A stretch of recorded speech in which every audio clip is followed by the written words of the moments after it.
unmute myself, and I'm going to say that all again. Hey, what's up, and welcome to the Artist Exchange Radio Show here live only on BigExposedRadio.com. I'm your host, Nate, and I am glad to be, here, because I could be somewhere else. But today we're going to talk a little bit about last week. I got a lot of responses.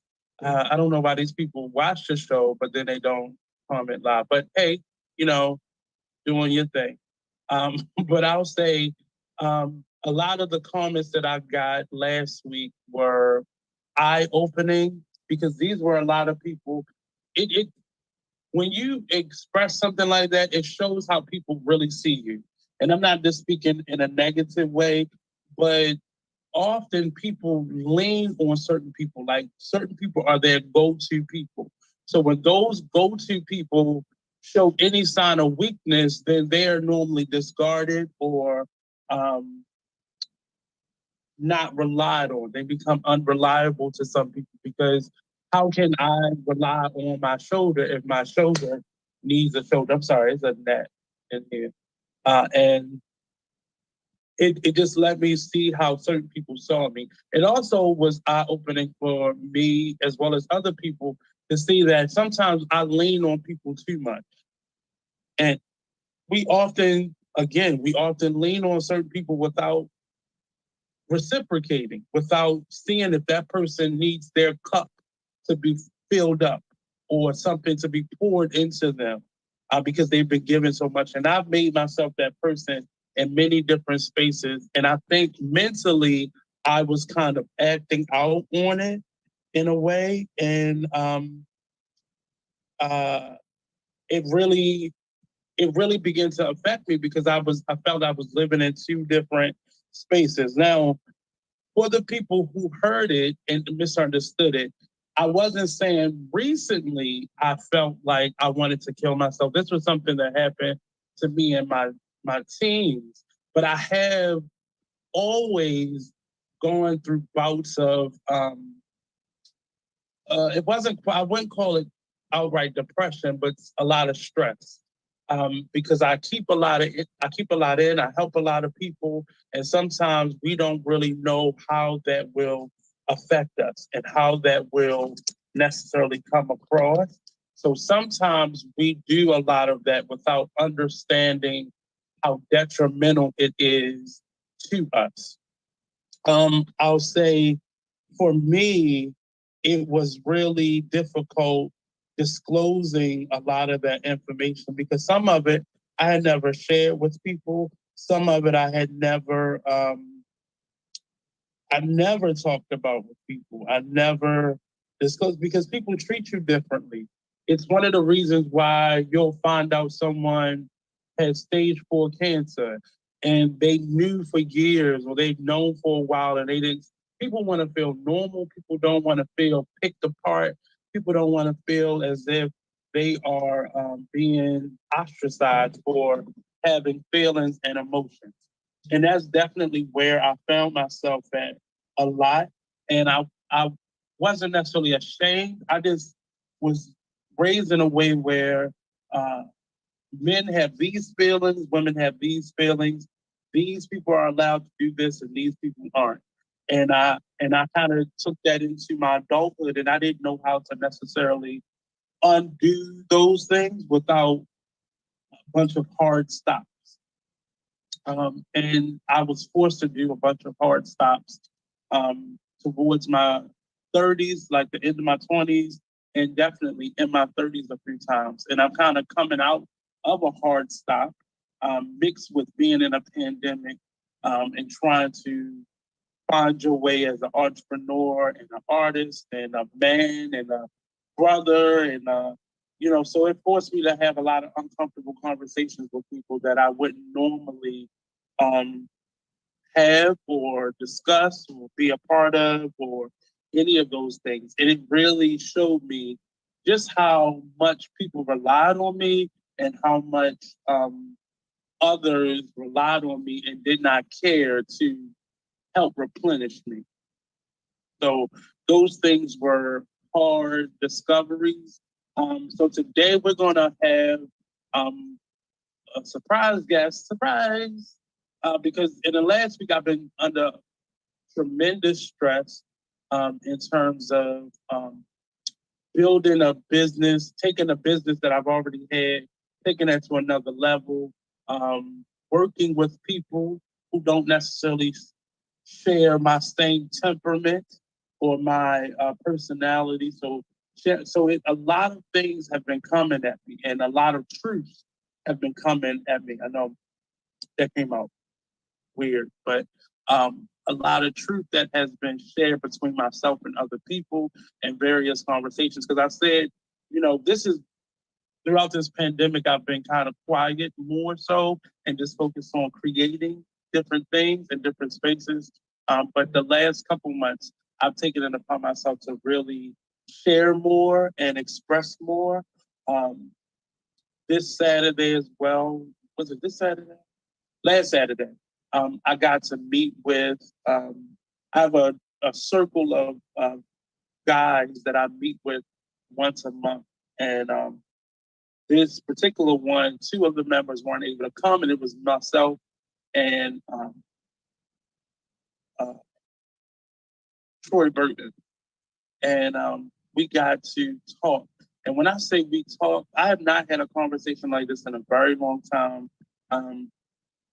He got here at 1, and we typically meet for maybe like 2, maybe 3 hours, but we talked for 9 hours. I think Troy didn't leave here until almost 10 o'clock Saturday night, and we talked for what seemed like days. And just really, I have not had that chance to really open up to someone that way, and I feel like I still held back a lot, but it was very, very. Uh, uh,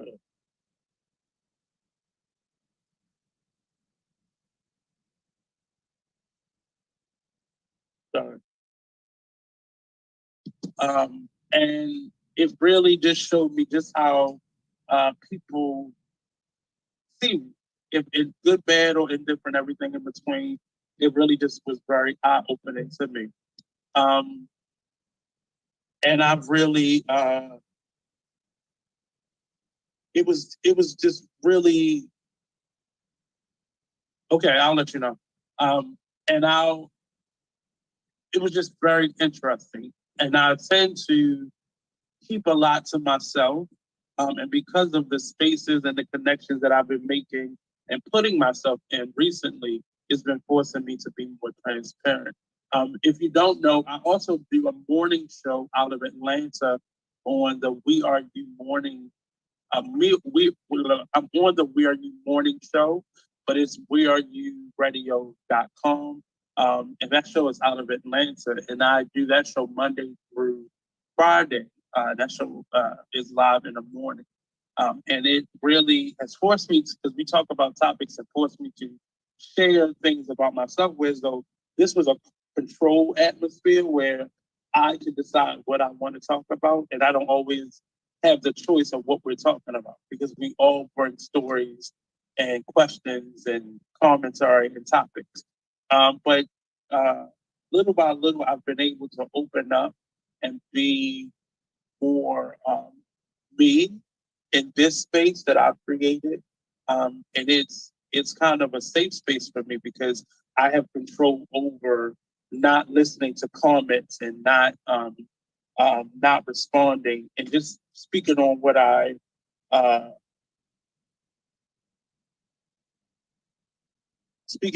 want to talk about. And I'm really excited about a lot of things that are coming out of this.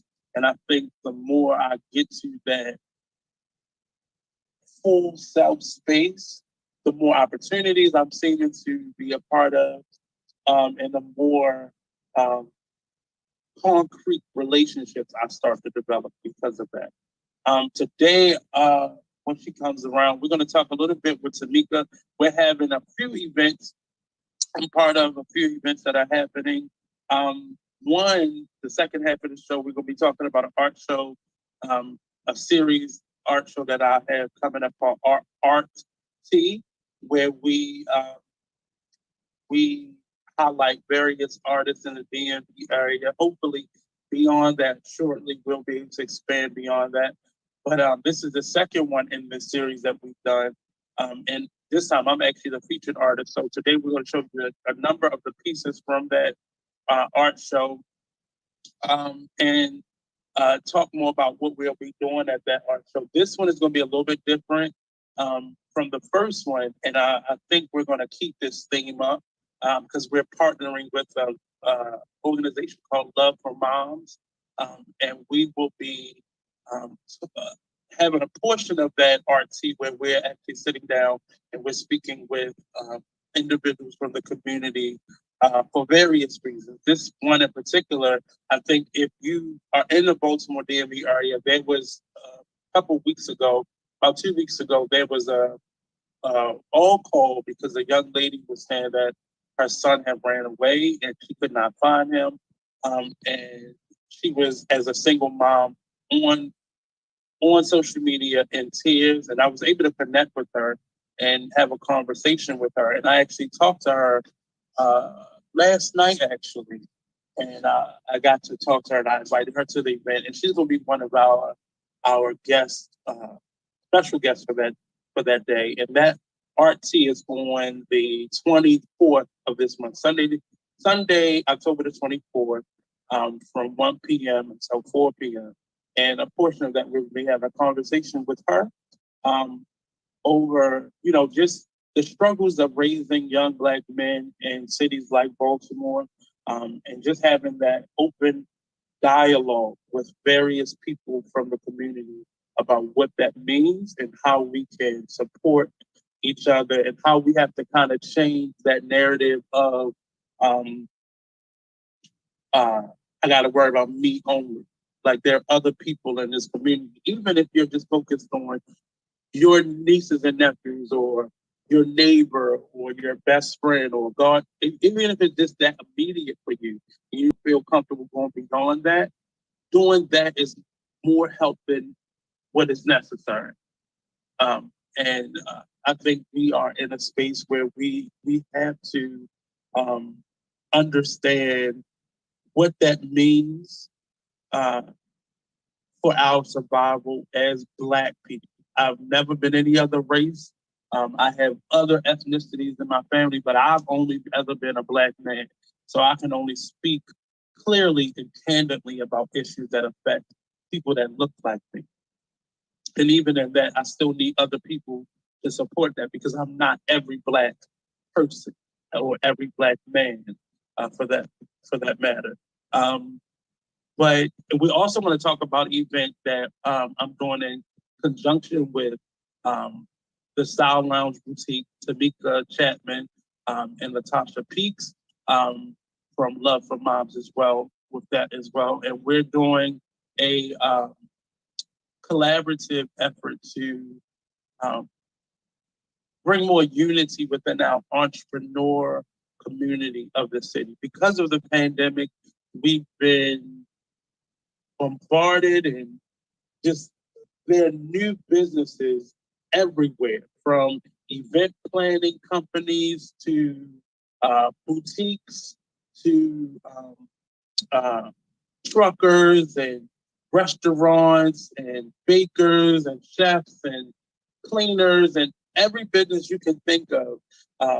People have begun to start them if they have not already started that in the last year and a half. And because of that, there are a lot of things that we need to improve on. There are a lot of things that many of us have had to learn on the job, training in terms of just learning how to do customer service, learning how to market and brand, learn how to, work as a unit. Sometimes when we open up a business, it becomes everything in-house and everything is here. And anybody who's ever had any type of business that they've started themselves, you know how difficult that is. You know how difficult that is just being an employee and seeing how difficult it is the day-to-day running of a business. But to start a business and you don't necessarily have the training in that business, You may not have the training in customer service. You may not have the training in finance, and you start a business and you make a ton of mistakes versus having mentors and know-how and education in a specific area. It makes it a lot easier. You still go through mistakes. You still make big mistakes, but those mistakes are normally backed up by a plan. And I know plenty of people, self-included.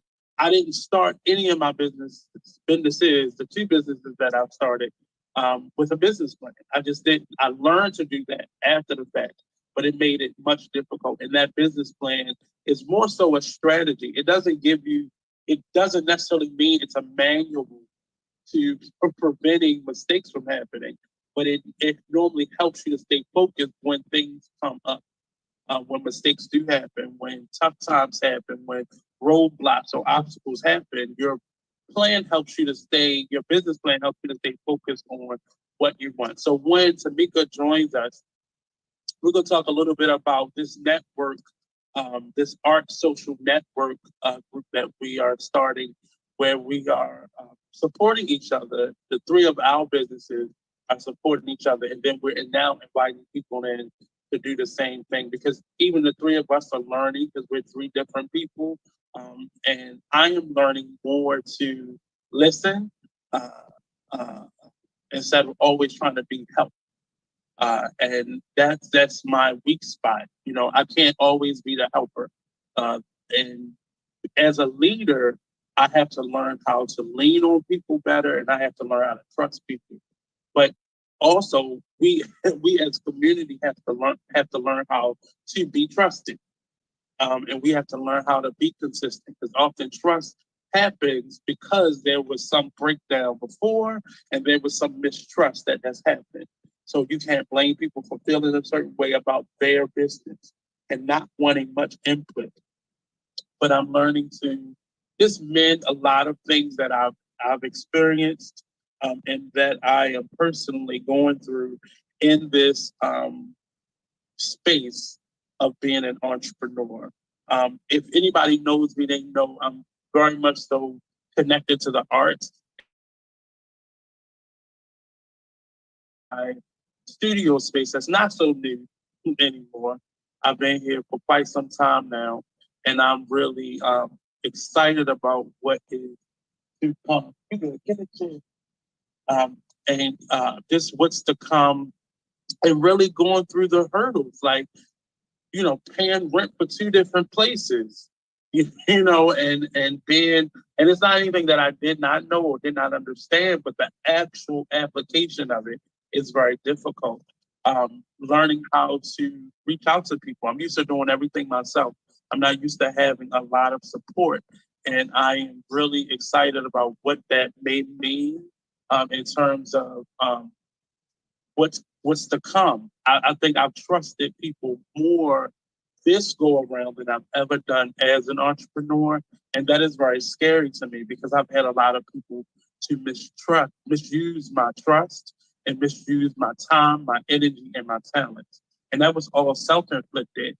But I had to learn how to be more discerning and tap into that energy that I have to be discerning, and to understand discernment.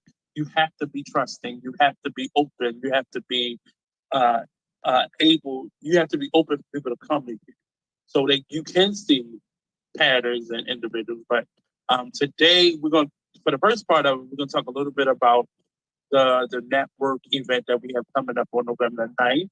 And it started out with supporting, and I'm going to actually put her on now. So you're going to hear me, but you're going to see her. So work with me. Don't you sit back over there? So let me just see if I can do this the right way. Move back a little bit. She is silly. So I'm trying to understand the camera. Oh, no, no, no, no, no, no, no. I cut my camera off. Nope, not gonna do that. I'm just gonna turn it around. See? I did it. Yes. So this is Tabika Chapman. She is the owner of the Style Lounge Boutique, and we're part of this New Collective. We had a name at first, but I felt like we needed to make it our own. So we're currently the Art Social Network. She likes to snap. Network group. And right now it's myself from the Artist Exchange and Vast I Believe Jewelry. It's Latasha Peaks from Love for Moms. And of course, Miss Tabika Chapman from the Style Lounge Boutique. And those are our businesses. We all do many things within those things and outside of those things. But as it happened, the three of us found ourselves in this space. And it is all three of us. I think Tasha is a little bit better than myself and Tamika, but we all are really serious about our ish. Yeah. And it's really important that we figure out how to work together.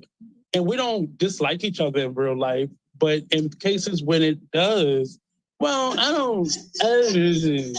We love what each other bring to the table. Right, but all of us are used to doing it for ourselves. And that makes business very difficult. And as I was saying before you came in, we are in a space right now where we are booming. We are seeing an influx of business ownership like never before. And it's official business ownership. It's not just you got a little garage and you fixing cars, or I'm making cakes and doing dinners. It is really people are getting brick and mortars. They are getting licenses. They are more seriously. But there's still a lot of things that are shortcomings within that. So if you are not, if you're not open to learning, this is going to be a difficult road for you. The transition, right? It has been. Mm-hmm. Right. It has been. You try to fight against a machine that's really designed to, take you to be successful. Mm-hmm. But when you're used to doing, I don't want to call it. Can we speak to the yeah, we can do it. Do a nigga business. Oh. But when I say nigga business, I mean doing business, not just starting from home or out of the trunk of your car, because that's where I started. Mm-hmm. Very humble beginning. Hustler. Taking yourself from being a hustler to a business person. And doing nigga business meaning like doing it the wrong way. Not caring about the people's feelings when it comes down after they buy the product, because it's like, okay, they purchased from you, so now what? Mm-hmm. We want them to come back. We want them to feel good about the purchase. We want them to walk away feeling like they supported, right, something that's going to pay it forward. Mm-hmm. And I didn't get that piece of it at first. Right. But then actually, when I started to patronize more minority-owned businesses, that was a question that I asked myself. Mm. I spent $150 at this store, and I see a lot of, this community. They have a store in this community. Are they doing anything to give back to the community? So when I became, more of a serious business owner, that was something that was important to me. And it's not to blame anybody. It's not to, slap anybody on the wrist, but it's just things that you don't know. And it's much easier if you are surrounded by individuals from various different levels. So those roadblocks and those stumbles and that struggle is not as hard as it can be. You're not losing thousands of dollars, maybe a couple $100, maybe no money. So you got to know that you need to put out and invest into your business. And sometimes that even means investing into someone else. Mm-hmm. So with this group, my vision for it, and we all have three very distinct personalities, but for my personal vision for this, it's going to be more educational.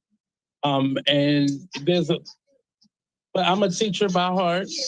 So I believe in always learning. I'm always looking at either a YouTube video or reading a book or researching, Googling something when I don't understand or when I want to do something different.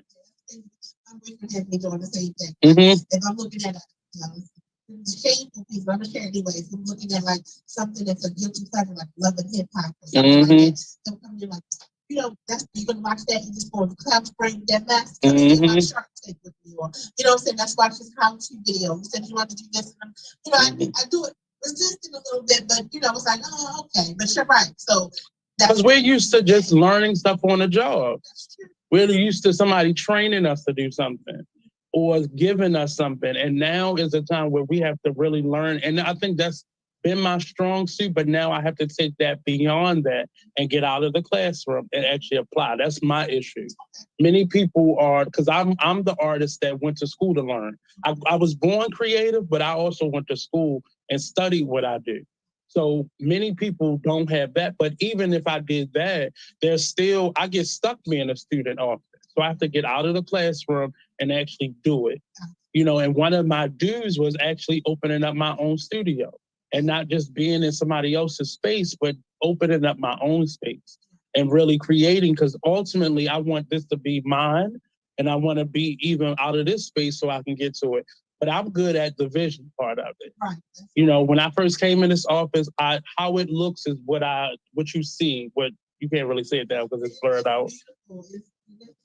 Every time I bring a client over, or you know, a customer, you know, a styling session client, they come over and they're just like, oh my God, I can't even believe it. Like you see the fascinators and the jewelry and everything, especially to know that this was made by somebody here that looks like us. Here. So it's a wonderful thing to even see how it's grown. I'm super proud of it. So we've all been a part of groups, or we've all done events, but this first one that's going to be on November the 9th, it's going to be, and that's Sunday, November the 9th, at 1 p.m.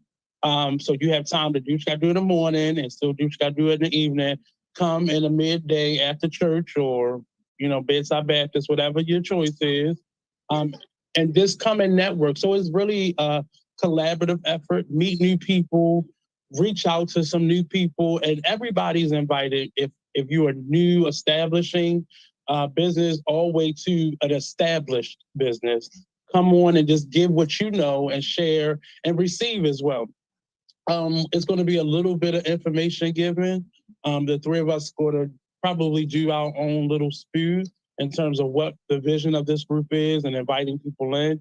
And it's going to be run more like a membership type of organization where we can have exclusive events, and eventually we'll start inviting more and more people in. But we want to start a little bit slower so we can have more control over the mission and building and describing of it. But it's a Facebook group right now, and then the event is also on Facebook.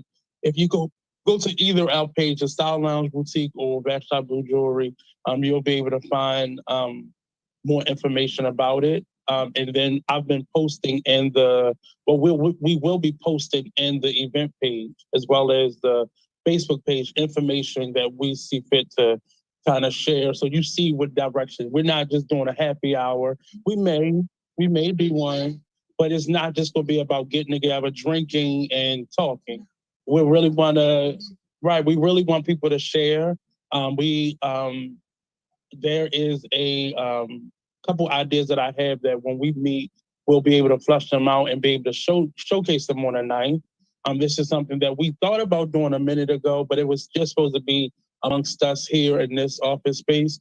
But I thought, based off of a project that I'm about to call you Tracy, Tamika had, I thought this would be a great way to kind of promote that event.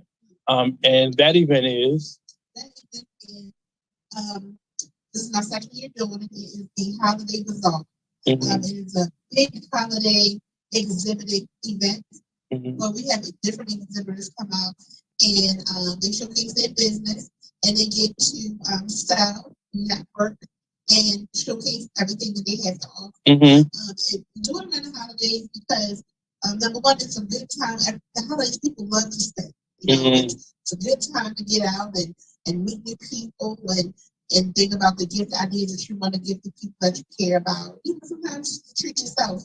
And then you're small business people, especially the ones that don't have brick and mortar, because that's not the case for everybody. It wasn't the case for a lot of years. To really get someplace and make some really good money, get some good leads and contacts and some other people in network with the future event.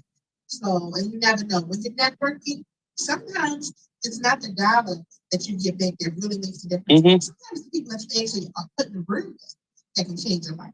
So just think about that. Even if you don't have a business where you can physically sell something, you have a service. I want you to feel as though that you can come and set up and share your service, share information about the service that you offer to people as well. And it's not about pushing my sales, pushing my products or my services onto people. It's really about engagement. And this platform is all about engagement, this show. And it's something that I lead with. I'd rather be more engaging. So even if you don't buy something, you're thinking about buying something. I used to not trust people who say, I'm gonna come back when I got a couple dollars. But if you give them a good experience that time, they have more impetus to come back. And I think in us always talking about events that we want to do that involves exhibitors or vendors and such is always, this is always wrong, or they don't do this, or really giving a lot of information. This first one, we're going to focus on vending. So going out to maybe big workshop type of events where you are selling your products and what proper protocol you have. For me, I know any vending event that I've ever done in the past, I always invited most of my friends or people that I know that would enjoy the products that were being sold, not to necessarily sell my stuff, but if all of us from those events did that, we would all work out. There's an event that I used to do every Christmas, but because of the pandemic, we didn't have it this last year, down at the Living Well Center. And she asked all of us to invite a certain amount of people, and it's not necessarily for you, but it's for everybody. So if I invite 10 people, they're going to shop at least 3 or 4 different places. And then if you do that, then I might be one of those 3 or 4 places that somebody shop at. But we have to begin to think about each other and not just self. Because those people, if you do that and you hoard the people you share, I ain't inviting nobody, then who's going to come to the event? Yeah, but I find with doing so many vending events and doing like so many fashion shows over the years, we have models for you. Well, it's different for the models because when the models that we use, we give them a pay option. Whatever tickets they sell, they get a percentage off the tickets. Okay. So they can put on their resume that they get paid. So with the vendors, I always tell them, listen, I don't care. Tell them that it's your vendor. You can put your name on it. You can make a personalize it. Yeah, the first year that we did it in 2019, I made an individual flyer for 22 vendors as if it was their vendor. And the reason behind that was because a lot of people like, why would you do that? We making somebody say that. I'm that person. I don't mind being behind the scenes. I need to be out front with the microphone and all of that stuff. When I see a whole situation come together and people have a successful time, that is my pat on the back. That's my accolade right there. So telling them, so listen, you got to invite people out because how fair is that for everybody to go off everybody I invite? Right. And the people I invite, because they are who they are, they're like, I'm going to go around trying to get to every table and buy something. No, you don't. You get around and get everybody's card. Don't you go broken here. Try to save to everybody. And so this is to you, if you're an exhibitor, a vendor, whatever you want to call yourself. When you are invited to do vending events, when you pay that fee to be a vendor, invite people. Right. Do not. It is a slap in the face to think that the host is supposed to invite everybody there to support them and you. It's very unfair. And it's unfair to the other vendors around you that invite people to come and support. Right. I don't care if it's one person. We know some people just don't deal with a lot of people. But the thing is, like, how was that if you're a business owner? Create yourself, so here you go. Create yourself a customer client list. Get their email and their phone numbers. They don't have to be friends with their customers. That's good. And then what you do is just call them, email them, text them. Hey, this is what I have going on. Start to get your list. As business owners, we have to be accountable for ourselves. And they say it's slow. Why is it slow? and try to contact any of your old customers. Do you have a customer client list? Are you sending them any specials or any type of, material saying that you got new pieces in or you're doing something new? We have to take accountability for getting customers in here. We may be in a good location, but we have very high traffic days and we have very low traffic days. But to kind of, change that around, we get proactive about it. We make flyers, we get friends, we get people like Nate to make us a flyer. We do different things. I'm a cold caller person. I'm gonna call you in a minute. Hey, Mr. Money, I haven't seen you in 2 months. Come on through, we got some things that you will love. Listen, that's a lot of things that, a lot of the big companies do. And maybe people don't have that type of experience, but coming to this workshop, that is something that they will learn to do. Because I know a lot of them don't know it. I didn't know it in the beginning, but you learn it as you go along. So that's our way of paying it forward to help you guys to be more successful. And it's not just, and I see a big issue where people just want you to tell them how you did it without doing the work that it took you to get to it. And often that's why I'm always an educator first, because a part of me always feels you got to put in the work. Even if you give me your whole list, I need to be doing something to support your business. I need to be doing something for that. And you can't just expect people to just give you the end result that you're looking for without any of the work that it takes. You can work hard to get to where we at. And work harder to get to stay there and keep moving. Yeah, that's what Right. And it's not just about it's not just about sitting down and learning, because there's going to be a networking aspect to it where we may play some games, we may do some social activities, some role playing. So it's really important that we begin to just support each other in a way where our feelings are out of it and we are getting to the business of it, but also understanding just the work that it takes, because I get too many people that just want stuff for free. And it's draining me. And, I've talked about the last couple of shows, this where I'm at mentally, like this feeling drained, because all year long we give and give and give. And the receive is always like, I'm going to get you on to come back. And I'm thankful to have friends that look out for me, even when I'm not asking, or even when I'm not in a space of even receiving. So I've been blessed to have people like that in my space, but it could be more if I was better at reaching out and saying I need help. Yeah, I think with that aspect of it, I kind of feel like, a lot of times when we feel that way, sometimes we gotta take a step back and kind of look and do some self-evaluation. Sometimes we have to really kind of step back and say, hey, listen, what I'm saying? Am I deserving of this right now? You know what I mean? Is this something that I should receive? Am I doing things kind of like the right way? Am I walking around kind of with my ass in my back? Do I deserve this? So it's like, for me, it's like I do step back and take accountability before I ask. I really don't ask, but if I do ask, it's because I have no other resource. I don't know. Everybody's different. Yeah. You know what I mean? But I do think that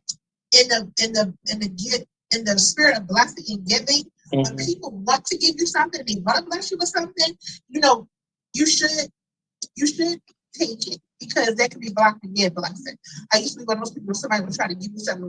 I'm like, no, I'm good. I'm all right. But sometimes people feel good when they're giving. I know, to me, I feel better when I'm giving rather than taking, because it's like you're receiving. Receiving. Because taking is without permission, but receiving. Okay, so receiving. Every time I say taking, that's what I mean, receiving. So, it's like I feel better when I'm receiving, and then I feel better giving than receiving. Right. Because I feel like when I'm giving, it's me paying it forward. It's me paying it back some type of way. Because of the things that I have been receiving, which is waking up in the morning. I don't know. I'm just, it might seem cliche, but think whatever you want, but this is real for me. Waking up in the morning. I lost 3 family members due to COVID last year. Little things like being able to walk. One of my clients came in the day with a walker. She was 5 last month. She woke up, had a stroke. They told her she wouldn't be able to walk. She's walking, but she's walking with a walker, but yet she's walking. I don't have a walker.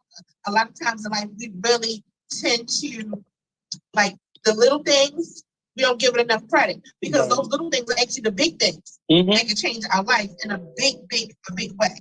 So yeah. And often, Marty said, I'm not going to be thrown under the bus. Hint, hint.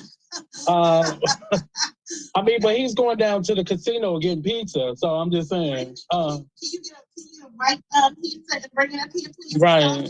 I'll pay you. Hint, hint. But a lot of that is, and I've learned to understand that those people who are in a given space, they're doing that for the reasons that you're doing it. So I feel not necessarily obligated now, but I'm more open to receiving. Whereas though I've been like, nah, you good, but I'm not good. So that was supposed to be a blessing for me so I could be okay in this moment. But it just learning that, and people don't realize how much personal goes into business. Because it keeps you honest, it keeps your integrity going, and it keeps your relationships, your engagements going. When people see that you have a personal connection to what you're doing, and it's not just about money. And I'm good at seeing what somebody's doing and just adding my own little sprinkle to it and refocusing it. So it's more so everybody winning. You know, it's easy to just put yourself into somebody's thing and get what you can get out of it. But I'm in a space of how can we all win in this situation? Yeah, you know, so I'm going to be really transparent right now and really honest. I'm a person that really, I used to be a person that really used to like to work alone. Mm-hmm. I didn't like working with other people, but I had good reason. Mm-hmm. I was jaded by some people that I worked with before. You know, when you work with some,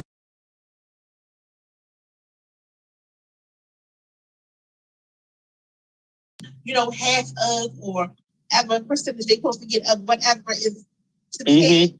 You know, it's like, wait a minute, you didn't even come and do this, you didn't do that, you showed up. But their name was on it, so they felt like, so that's when you know, I really take a step back from some things because, like I said, working alone is comfortable for me because if anything goes wrong or if anything I don't like, I can't blame anybody but myself.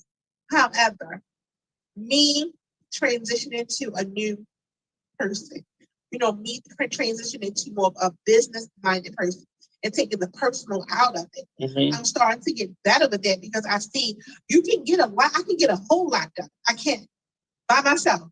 But with two other people, I get so much more done. You know what I mean? Mm-hmm. And don't have to have as big of a headache. Mm-hmm.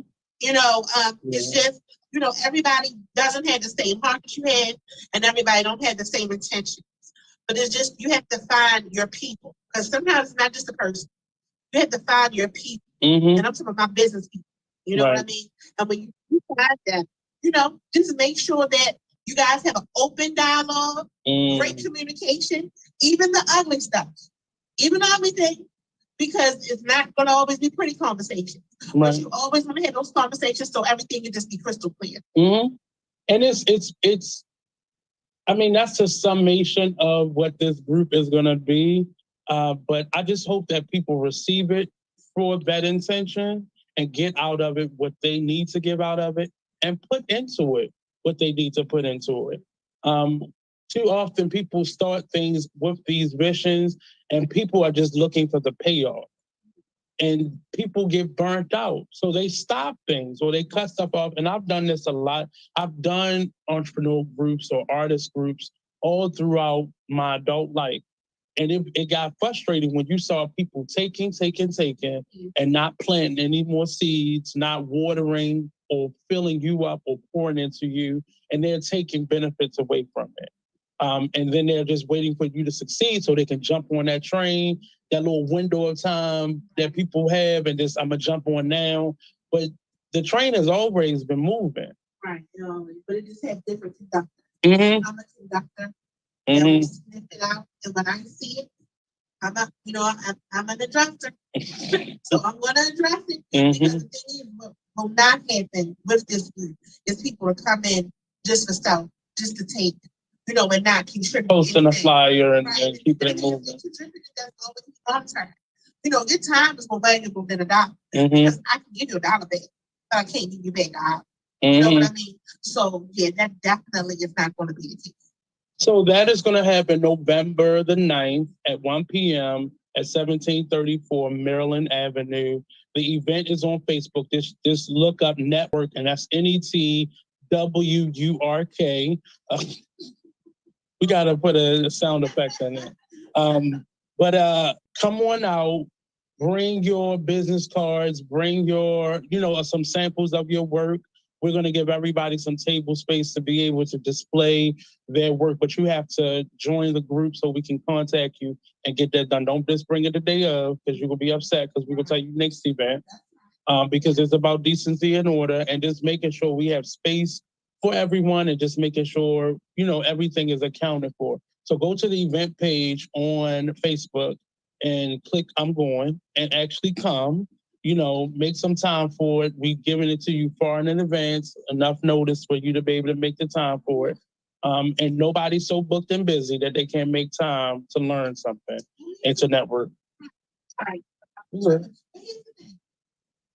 This is for you. Mm-hmm. You have to own. Mm-hmm. So nobody's gonna, I've never been chasing anybody so they can make money. Right. So we have to chase you and constantly inbox you. Ain't gonna be able to do it. Somebody else that wants sees the opportunity and wants it, they'll be right there in your face. And the thing is, you'll still have time to maybe get on the next train. Right. Just maybe. Just don't wait. Keep on me. Hopefully. I'm just saying. Hopefully you'll have time to get on the next train, because there will be other opportunities. But the thing is, there's no better time like today. What are you waiting for? You're sitting in on the couch, when you're chasing your car, watching this, and you're thinking, why is my business not catapulting? Why am I not moving? Why is it still at the same place it was last year, last month, last week? I'm gonna tell you, it only takes one situation to take you from here to here. Don't let it pass you by. Point blank, period. So that's been a message from Miss Tabika Chapman. We're going to hear more. Hopefully we can all go live at some point within that group and then start inviting people. But we're still getting things ironed out for the 9th. So we'll be, sending out some messages. There's already a flyer being circulated so far. So come on out November the 9th, 1 p.m. Going to be some light refreshments, some great conversation. We're inviting some really great people. So come on out and join us. Peace out. Thank you, Miss Tamika. And come on down to the Style Lounge Boutique and Bash Shop Blue Jewelry Studio, 1734 Maryland Avenue. You can see some of it now. We're going to do a live from Tamika's place as well. So come on out. There'll be some interviews that day.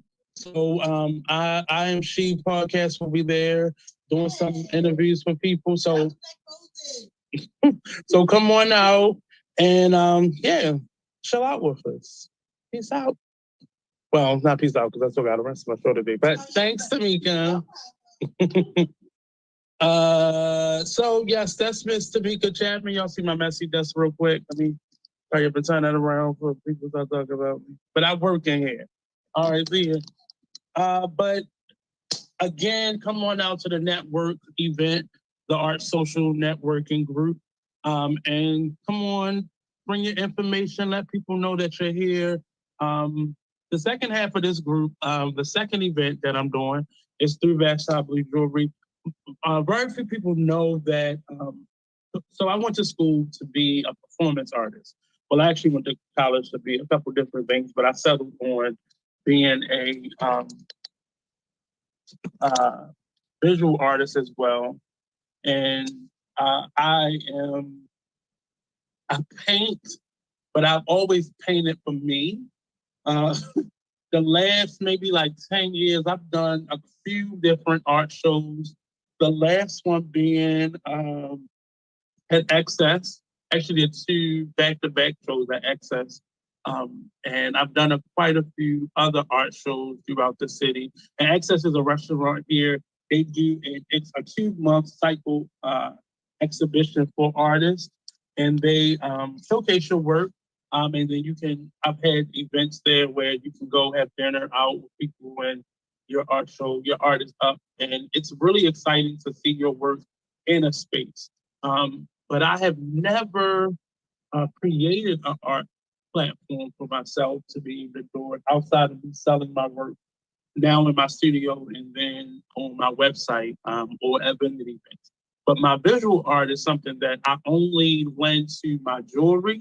I never really bring it to the other side and showcase that outside of those few times that I've done it. But this year, I decided to rehash that, and I'm actually doing a art show that I want to actually travel with as well, called the Urban Rorschach series, and it's based on a gentleman named Rorschach. He was a psychiatrist, scientist, therapist in the 1800s, late 1800s, and he came up with this ink blot test to be able to test for schizophrenia and I believe bipolar after that as well. But it started out for being schizophrenia to kind of see if you had it. We know ink blots today. Some people, if you go into therapy or you've seen a psychiatrist, you've probably seen the ink blots because some therapists still use them. It's kind of been, I'm not going to say pushed out, but very few therapists actually use them. And it's like a really specialty psychiatric niche that certain therapists have. And I picked up on it and I started learning more about it. And it became very much so what I love to do. So these ink blots, you normally look at them and can we put one up on the screen, Marty? So I have a series of them. We know ink blots to be black and white. And at some point, therapists started making them in color. And we began to really, are we up? Okay. So we began to, therapists began to put them in color. And then we started seeing them in different spaces. So I decided to create a colorful ink blot series where we got to see more depth and more dimensions and just a more technical side of doing it.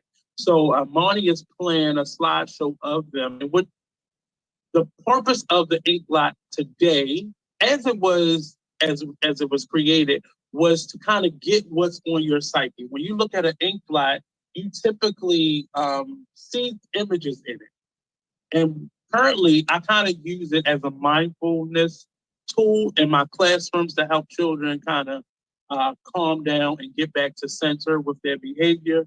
But I also use it with adults. I have a vision boarding workshop that I do with adults where I show them the images and I kind of get to the bottom of a lot of roadblocks people have. Ink blots are a very great tool if you're having writer's block or some type of creative block because it kind of gets to what's on your mind. It kind of clears your mind out. So whatever's at the forefront of your mind that you're not really dealing with typically, an ink blot would help you pull that out. Sometimes things are all the way in the back of our psyche and back of our mind. And it's kind of a thought that's lingering, but it's not really here. So we're not really dealing with it. So these ink blots were used as a tool to kind of figure out what we're thinking. Today, you can find the ink blot test online, and it's more of a personality test. It tells you a little bit like your zodiac sign, what you're typically like, the typical Gemini or the typical thoughts that you may have. That's more so what the ink blot test is used for today. And it's a great tool for children, even for yourself. If you're having some and you don't understand what the roadblock is, or you don't understand what the creative block is, or if you're just trying to create something or do something and it's just a lot of blockage, you feel some blockage, an ink blot will be a very great tool because what you see in that is typically what is kind of that lingering thing that's on the back of your mind that's causing you to pause and stop and start and hesitate in your pursuits of either creativity or business or work or life or relationships. It's a great tool to kind of pick your brain apart and kind of bite size what may be the focus. Because often people look at ink blots. I did it today with a friend, and he kept seeing chicken in all the ones that I was showing him. And clearly he was hungry. Clearly he wanted something to eat. But it was really this, as we got to the bottom of it, he's having a lot of health issues that are connected to what he's eating. So because he's been avoiding certain foods, they are on his mind more. And he didn't realize how that was connected to, one, his health, but two, why he's so preoccupied with certain things now. Because he didn't, and he hadn't even told me the health issues he was having. When I said that to him, it was kind of crazy to him for me to see those things and him not understand how I was able to see those things, and he hadn't even shared it to me. Well, this series, we're doing an art tea, as I explained it to you if you were just listening or just tuned in. An art tea, we've done one so far, and I have a young lady named Jada Nicole. She is a herbalist, a certified herbalist, and she makes a number of, actually I'm gonna grab a couple.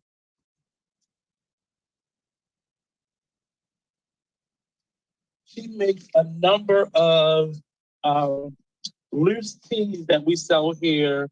Can you say it? I can't see it. Right here. She makes a number of loose teas that we sell here at the Vasha Blue Jewelry Studio. But she is also the featured herbalist, and she will always be the featured herbalist until I find another one. Well, I won't find another. And she makes her teas into either hot or cold pressed teas, and they are delicious. I think one of the featured teas for this upcoming art tea is going to be a cinnamon. What is it called? Cinnamon, like a cinnamon spice tea. And it's really is great. Like this tea right here, eyes wide open. Get you focused with our eyes wide open blend, an awakening blend mixed with eye bright and rosemary. Signs of imbalance, lack of clarity, lack of imagination, headaches, sinus problems. I think I need to open this one up. Something happened, headaches. But her teas are really, they're all loose teas, meaning they're not in a tea bag.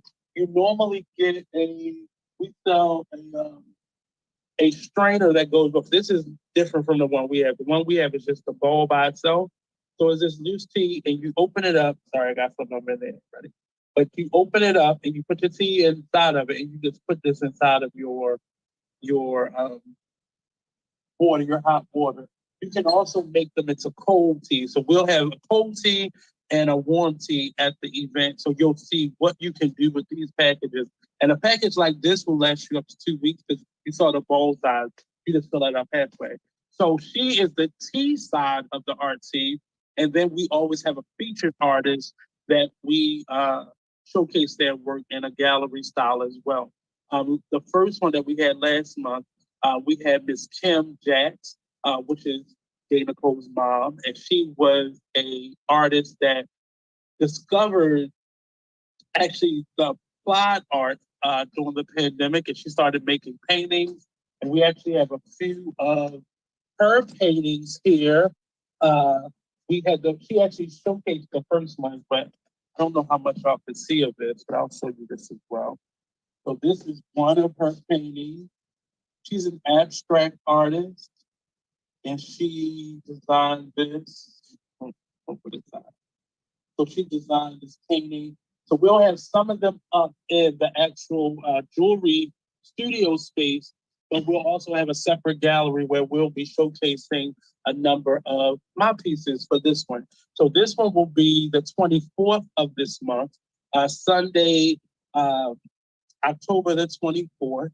At 2 p.m., we'll be having the second art tea featuring myself, Nate Couser, with the Urban Rorschach series, and Miss J. Nicole Wiley of the Herbal Diva. She's called the Herbal Diva, and she'll be showcasing a number of her teas. Her teas are on display here, so you can stop by and buy any of her teas, and they all have specialty needs. If you're having, if you are, dairy is not your thing, but you still enjoy it, we have a tea that kind of expels a lot of the mucus out of your system, and they're all natural, so they aren't packed with sugars and preservatives that will leave you sicker than what you were sick from. But all of them have a great um, meaning behind them. I think I have fixed my crown, and this one is good for back pains and to relax yourself. We also have Open Your Heart. Is that the one I have? Open Your Heart. Uh, and this is for if you're having some like heart issues. Now, these are not cures, but they do help you dealing with a lot of these ailments. But I am saying they help me with a lot of my like mucus issues. I had a lot of sinus issues over the summer. We have a detox tea that is not the type tummy tea that's going to have you run into the bathroom, but this one is going to make you regular. Now, none of those teas are going to be the teas that are featured at the event, but they will be out for sale, and they really help you with losing weight, getting your metabolism balanced and such. So these events are two parts where we showcase art and we showcase our tea. As I said at the beginning, this one will be a little bit different because we're partnering with um, Love for Moms, and she will be bringing a number of her resources to this event as well. And we'll be meeting a mom that some of you may have met via social media when her son went missing, and we were all doing a collective trying to find him mission. And we're going to talk with her. She's going to have a brief speaking part, but we talked to her, myself and Latasha will speak to her in terms of what is it being a single mom? What is it being raising a single mom? And I got to talk to her outright yesterday, and it was humbling to get a chance to talk to her and in that type of space because growing up the child of a single parent, and I did not have my dad, uh, so it was really difficult in for me. So I can only imagine what that job was for the mom. So we're gonna get to talk to her at the event as well. So you get to meet her, network with her, other businesses. The first one, we had a lot of great people come through. At the prefaces, this is a safe COVID event. We're gonna follow a lot of all of the protocols for events in the city where we'll be masked. So please wear your mask. If you don't have one, we'll provide one. And also socially distant. So everything is clean, everything is prepared, bleach down. I play no games. So it is a safe event. We do try to do crowd patrol. We don't like big clumps of people together. So we try to keep things safe. But to get back to the Rorschach test, the Rorschach, Urban Rorschach series, it's me kind of exposing a side of myself. I was really, I don't have many insecurities, but that's definitely one of them because you never know how people will perceive you. I feel very confident in my jewelry. I know people love it. I've been doing this for quite some time, so people trust my eye, and I know I kind of got a niche of what people like. Um, so with the art side of it, it's been really more art therapy for me. Even how I present my art in terms of being a teacher and doing my various workshops, I incorporate this series into all of that because sometimes we are in spaces where um, just regular therapy isn't working. And my experience has been art has been more healing to me than me sitting on someone's couch. And that's how art has really been persistent in my life. And my performance art side has definitely been very therapeutic to me. Stepping in and out of roles and being able to direct people, and it's given me a great sense of self and balance in my life. But my visual art side is something that I don't necessarily show to people, but it's definitely been very healing to me. Today's topic was art as a tool for healing. And I suggest that you take a class. It could be from me. I offer classes each month in various fields, whether it be jewelry design or visual arts. We have an ink blot workshop as well. We have various workshops, so that's also posted on the page. So if you go to the Artist Exchange page, that's posted there as well on Instagram as well as Facebook. But for me, it has been a remarkable journey for me to just explore that side of myself, because it's not something that I have to do. I'm starting to now market it because I feel like it served its purpose. That one series has served its purpose for me personally. It's time for me to share it with more people that I've been able to share it with. So I am selling prints of the pieces that you saw on the screen. I'm also selling the originals because it's time for me to part with it. Some artists want to hold on to it because we do look at much of our work as our children and our, extensions of ourselves. But it's time for me to release those things and start something new, come up with a new concept. Because I've been working on that for quite some time and kind of fiddling with, the descriptions and the names and all of them. Each one of the pieces have a name, but this is a different type of art experiment or art. I call it experiment, but more art showing as well, because this is more interactive and more immersive. And immersive being you become a part of the art process. So it's about you naming it. So when you look at those pieces, what do you see? And that's kind of the title of this exhibition is What Do You See? Because art in itself is very personal, and no artist can tell any spectator what to see. We can suggest where our perspective came from, and we can show you that and tell you about that, but you still have a personal experience with whether the shapes or the colors or the texture or the medium or just the overall picture of it. But this has definitely been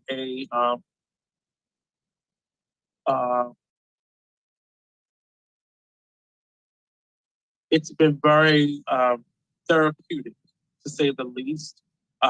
So as I was saying before, I suggest that you find any type of art class, whether it be virtual right now. There are a lot of people offering virtual classes. If you used to sew, if you were a singer or a dancer, I believe visual art is great. Even if you are an artist already, I always suggest artists, whenever they're going through writer's block, to find another art form to kind of invest in. And not in terms of buying it, but being a part of it. So if you're a dancer, maybe act. If you are an actor, maybe sing. If you're a singer, maybe you paint.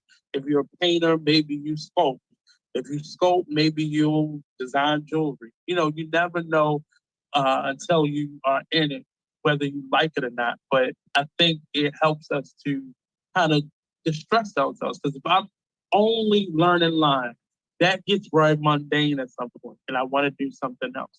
That's why in Hollywood you see so many actors now who have turned into producers and or directors because they want a different seat to step in when creating. And it normally strengthens your relationship with that passion that you have, whether it be, if you were an actor, it really strengthens your uh, tool and your talent as an actor when you direct or when you stage manage or when you do lights or costume, because it gives you another perspective and appreciation for what you love by doing somebody else's job. And you may discover something that happened to me with directing. I decided to direct something because I got tired of learning lines, and I discovered part of me that I never knew existed, and it was based off of my personality. Nevertheless, and so this part of me was something that I've shown to people because people see my jewelry and I often paint on the jewelry, but I often paint my jewelry or use visual art in that capacity to make my jewelry.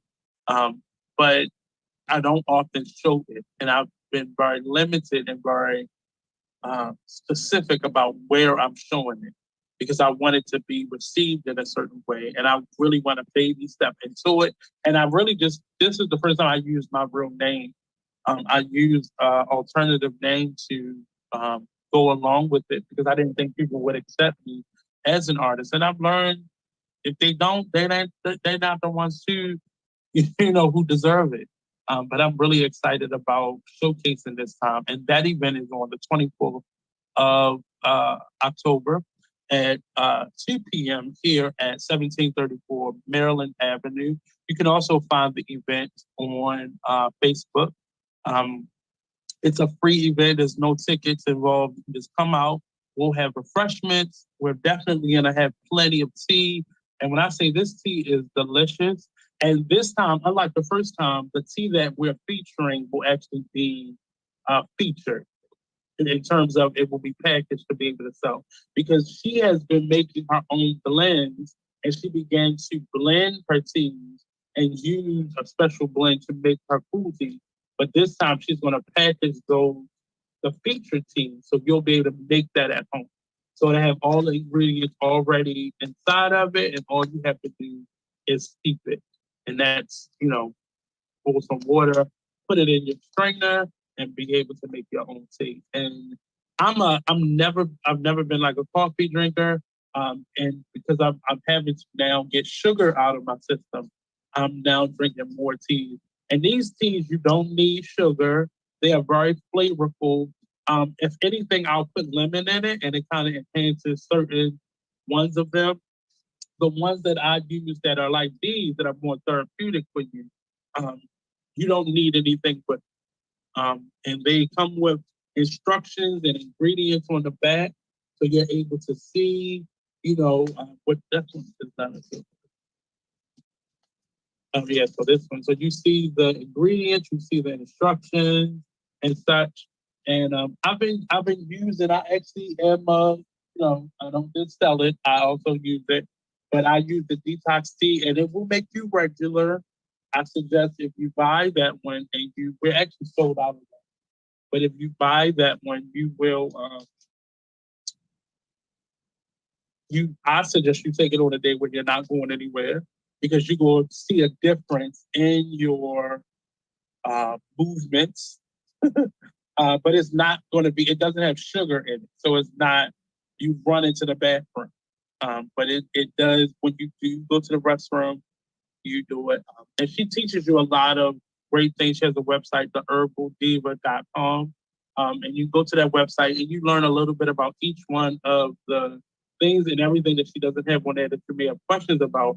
She's really responsive. So you go to her on social media or via her website, and she'll be able to give you the information on how to take things or what ailments you were having. I was having some inflammation issues, and it really helped me to kind of um, learn about certain roots and certain herbs that are great. If you haddock root is a great root for inflammation and pain because it kind of it runs through your bloodstream and clears it out and does basically a cleanse on your body, so it helps you with inflammation. Because normally inflammation is due to a backup somewhere in your bloodstream, and it really helps you to kind of alleviate those issues. So I'm really excited. I'm really um, uh, excited to showcase. So I'm asking everybody to come on out and just see the art. We'll have some prints for sale. So if you can't afford the original, you'll definitely be able to afford the prints. And right now, the actual originals aren't for sale. It's just going to be the prints that are for sale because we're doing actually a showcase again at the beginning of next year for this art show in a different location. And that information will be out soon as we finalize and secure the location and such. But we will have prints for sale. We will have you'll be able to come to the studio and see what we have, what's new, what we'll be having. We're doing a lot of creating for the holiday season, the gift giving season. We'll be a part of that bazaar that Tabika spoke about earlier. So we'll be selling there. And I'm just suggesting that everybody practice some level of wellness, whether it be, I know Marnie, the owner of Be Exposed, he loves massages. And I think that's a great, great way of doing it. I like to get pedicures. That's kind of my self-care for myself. And I am really big on that. I like my feet to be together. And I'm really just excited about where everybody is going with healthcare and mental health care being such a prominent topic on everybody's mouth nowadays. I'm glad that everybody is becoming aware that they need it, that it's necessary, and now I want us to move past it and be able to actually apply the healing properties that a lot of this self-care is given to us and not just walking around with the stories. So this has been another episode of the Artist Exchange Radio Show. And I am signing out. This has been a great show. So don't forget, October the 24th at 2 p.m., 1734 Maryland Avenue, we're having the second Art Tea event featuring myself as an artist and Jay Nicole, the Herbal Diva, as the herbalist. And then we'll have a special guest with our Love for Mom organization. And then on November the 9th, we'll be having the Art Social Network group event called Network. And that's also going to be at 1734 Maryland Avenue, right here in Baltimore, right between Mount Vernon and Charles Village. We're right here in that area. So come on out. All the event information is going to be on our page. It's already on our Artist Exchange Radio Show page, but you can go to Best Stop Blue Jewelry, or you can go to the network group, or you can go to Best Stop Blue Jewelry. You'll find all this information, both on Instagram as well as on Facebook here. So don't forget the Artist Exchange every Friday at 5 p.m. live, only on BeExposedRadio.com. Real artists, real talk, real live, only on BeExposedRadio.com. Peace out and have a great day. Enjoy your weekend. Wrap up because it is fall time. It's cold. So be safe. Take care of yourself and take a little time to just take care of you in this moment. Peace out, people. Have a great Friday night and a great weekend.